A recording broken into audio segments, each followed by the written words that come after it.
Happy Sunday. It's rolled around really super quick again. Now, as usual, I'll give it a second to click in, and I'm hoping somebody will say, I can hear you. So just a thumbs up or something. And I know there's a delay, and that's okay. But if somebody could give me a thumbs up or something like that, and otherwise, I will move right along. I will have we've got a thumbs up. Yay. We have Earl Grey tea tonight, so I'm not sure what you're drinking, but let us know in the chat. Mm, okie dokie. I'm all about all forms of healing, right? And I'm also all about what happens when we can't do things. Why? I'm a why girl. Why? So, what do we know about lipedema? Let's just start there, right? We know that to stop our lipedema progressing or to not go backwards if we've had surgery, then we need to keep our inflammation down and we need to keep our hormones level, right? We know that much. The Lipedema Summit's just been on as well, by the way, because it's Lipedema Awareness Month. So I don't know if any of you caught that. Okay, so we know those basic things. We also know there's, a handful of things that we can do conservatively to keep our lipedema in an appropriate state or not to get worse. Things like manual lymphatic drainage massage, MLD, compressions, vibration plates, pneumatic pumps, diet, exercise, movement, and of course, surgery. And there's all those sorts of things that we can do as well. So, here's the problem though. How do we get there? How do we stop ourselves from not achieving our goals? Like, for example, and I'll always use me as an example. Um, I've lost 60 kilos. I've had skin removal surgery. I'm wearing compressions. Like, how do I stop myself from it coming back? Okay. And that's always the thing. I watched a really, really interesting video. I don't know if you've heard of the guy, and in fact, I'm going to put it in the chat. His name is Chase Hughes. I think he's Chase Hughes Official. I'm not sure. On YouTube. And he talks about the mind and the brain and how it works and all those sorts of fun things that I like watching, and you maybe don't. That's okay. That's why I'm bringing you the shortcuts, right? So, this morning, I watched this video on goal setting. And so we all have these goals. We're not going to let our lipedema get worse. We're not going to let our health get out of control. We're going to do these things, yada, yada, yada. So we've got two parts of the brain. And bear with me because this gets actually really interesting. And it makes so much sense. It'll take the pressure off you. All right. So our goal setting brain, and I've got notes because I'm not a smarty pants. I don't have a photographic memory. Okay, so our goal setting brain is our neocortex. Okay, so that's the thinking brain. That's the brain that sets the goals, makes the plan, sets the New Year's resolutions and January 1st kind of event, right? That's our neocortex. That's our thinking brain. Here's where it gets interesting. Our habit brain, which is our emotional brain, is the limbic system. Okay, so that's our daily behaviors, what drives us, the things that move us to do the things that we do every day. So if you take that we've got our goals and our plans and all that sort of thing within our cortex, our thinking plan, which is all really solid. We've watched all the videos, we know what we should be eating, we know what we should be doing, but we're not. It's because our limbic brain, our emotional brain, is driven by fear. And these two things, these two brains live in different zip codes or postcodes, depending on where you're from. They don't really interact with one another.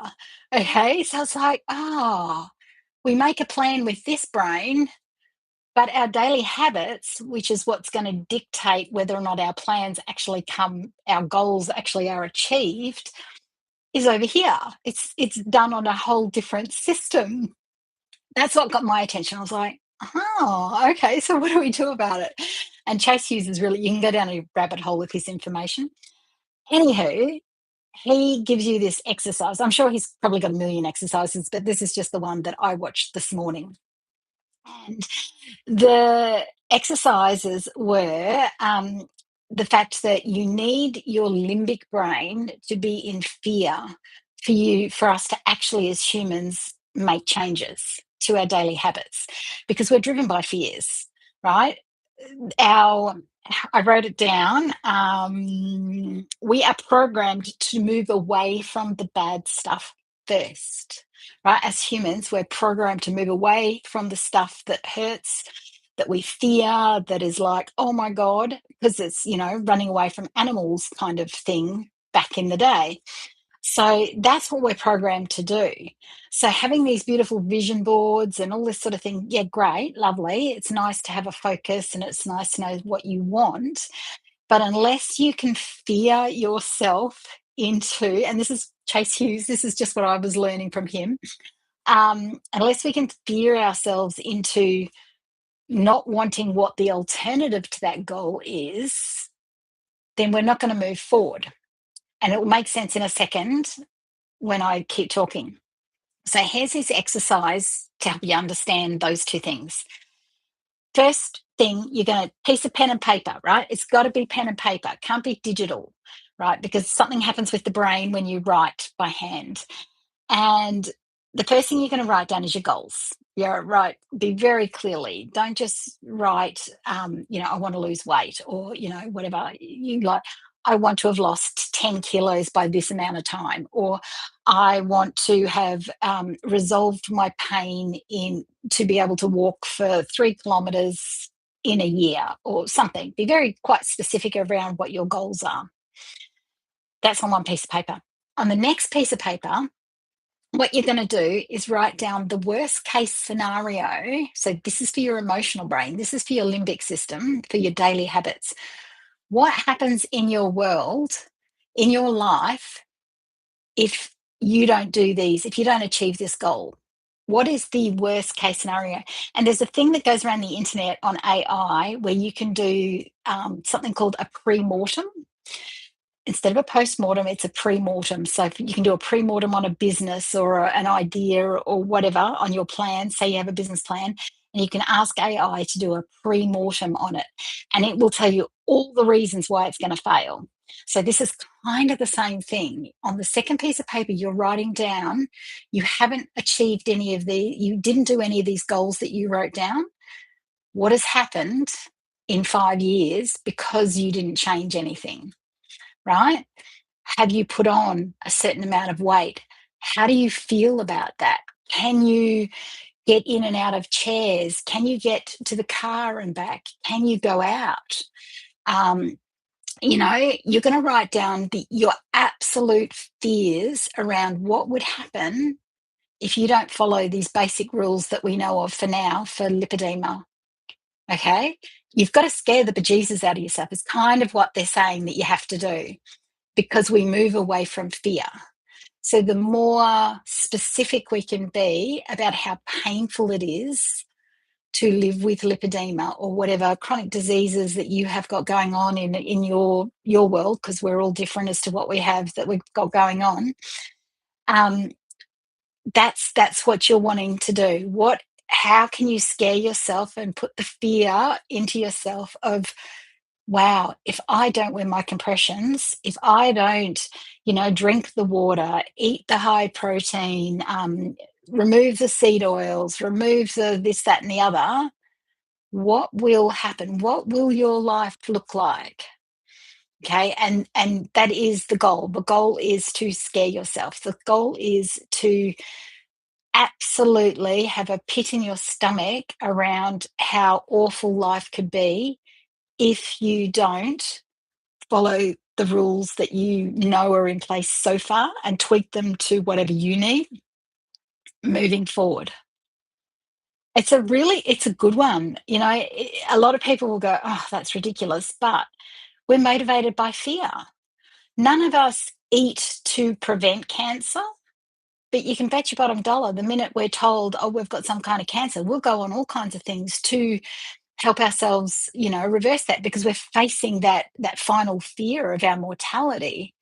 I remember watching a documentary, not a documentary, it must have been I don't want something on the Gerson therapy, and I remember the lady that ran the Gerson Institute saying, "Nobody eats to prevent disease because it's not a fear. We're not living with that fear."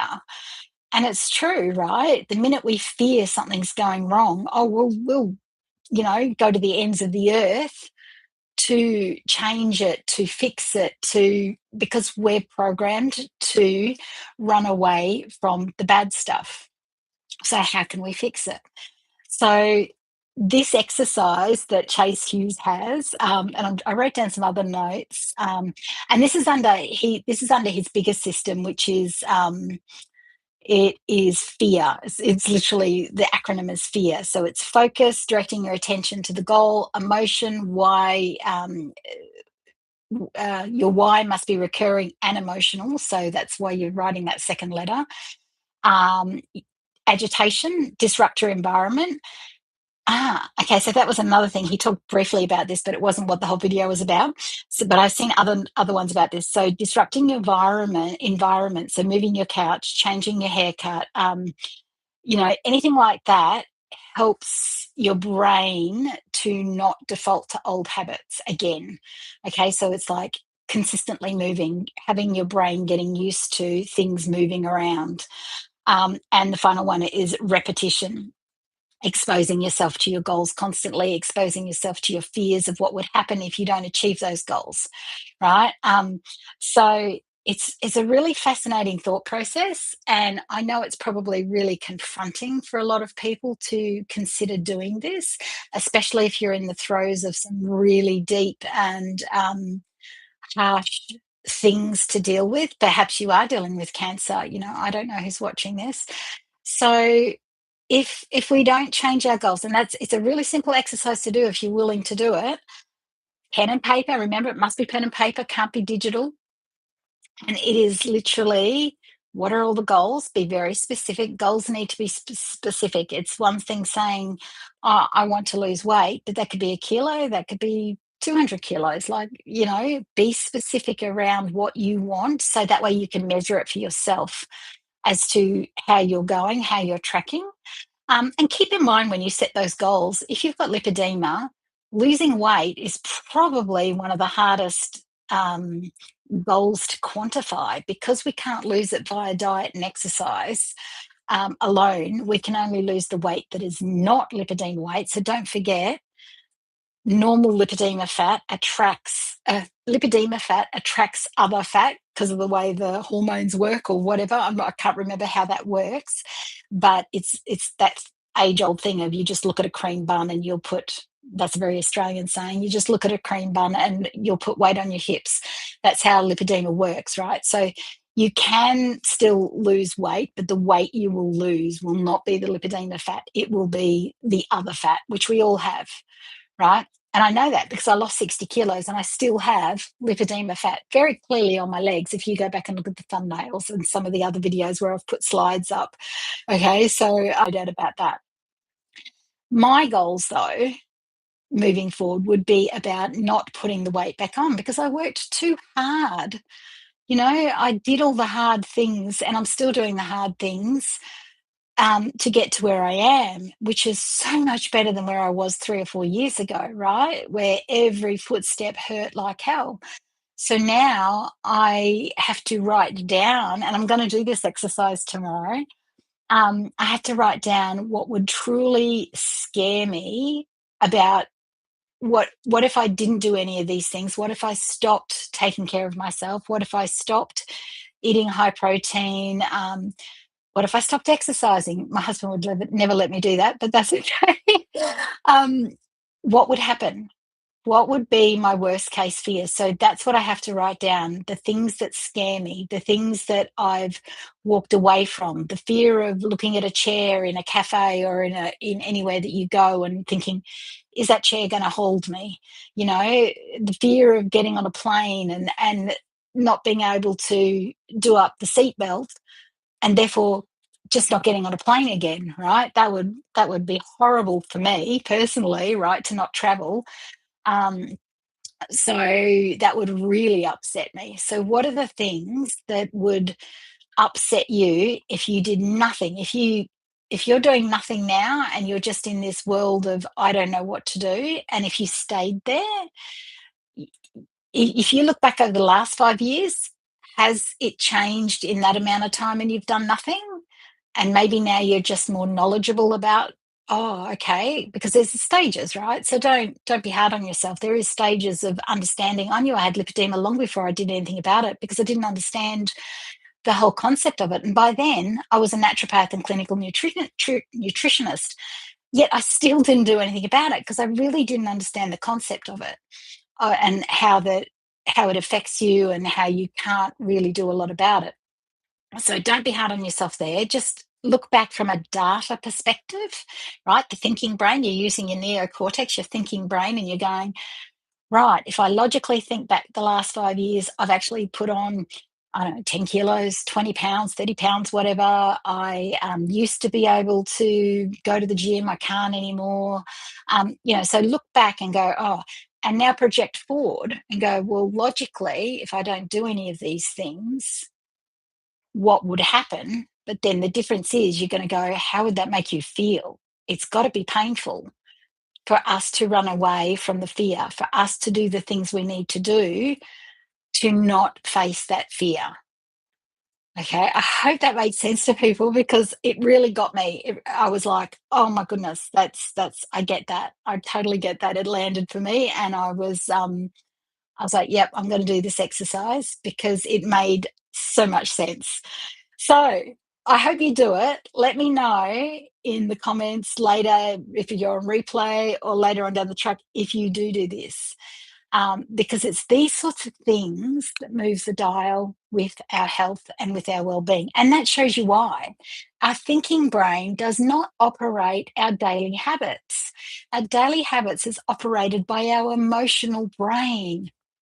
This is why we must always talk about stress. This is why we must always talk about our emotions, because stress is driving our daily habits. Stress is what makes us reach for chocolate at night. We don't think it is, but it's the comfort of it, right? It's the, oh, I have to reward myself. It's the emotion. It's the, and nothing bad's happening maybe at the moment for having chocolate every night. Great. But will it eventually? I don't know. But then you've also got the whole weighing up of you've got to still have some joy in life. I'm a firm believer in that, right? What is the point in having this perfect life of food and all that sort of thing? But it kind of depends on where you're at with your health. Where's your inflammation at? Where are your hormones at? Is your lipedema getting out of hand right now? Is your, inflammation and chronic health getting out of hand right now? Do you feel like you're on that runaway train right now? And I know that feeling. I know that feeling, and there's a very distinct feeling around feeling like things are getting out of control and I don't know what to do about it. That's probably the best time to sit down and write this kind of, letter. You don't need to keep that letter, burn it, get rid of it, whatever.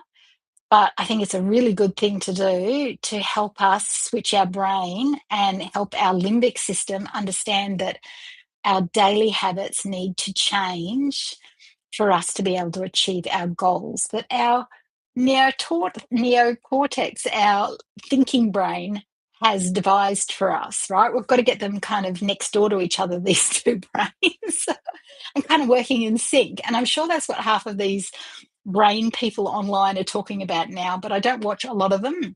But I'm starting to because I love this whole concept of we can change what's going on in our brain if we want to. We've just got to do the hard things. We think the hard things is going for a walk because it hurts, physically hurts, right? The hard things is doing the facing our emotions, facing our fears, facing our discomforts. They're actually harder than going for the walk, right? So that's the hard things I am trying to do for myself. So I hope you have a go at trying to do the hard things for yourself. Um, Meantime, not much else happening in my world. I am working. I still have my compressions on, and I am feeling well. I'm down to not a lot of pain medication now, just here and there. The more I work, though, I've noticed I need more pain medication. That's okay. I'm getting there little bit by little bit. And I feel like I'm certainly a lot further along than what I was in my previous surgery. So yeah, so all is well here for me, and I hope all is well wherever you are. And I really hope you try this exercise, or you at least look up Chase Hughes and start listening to him. Because he's really fascinating individual, and he makes a lot of sense when we're dealing with the things that are so hard to deal with, but nobody else is going to deal with them for us. Only we can do that. So we've got to love ourselves enough to do the hard emotional things along with the hard physical things too. That's me for now. Love you all lots, and I will see you next week. Bye.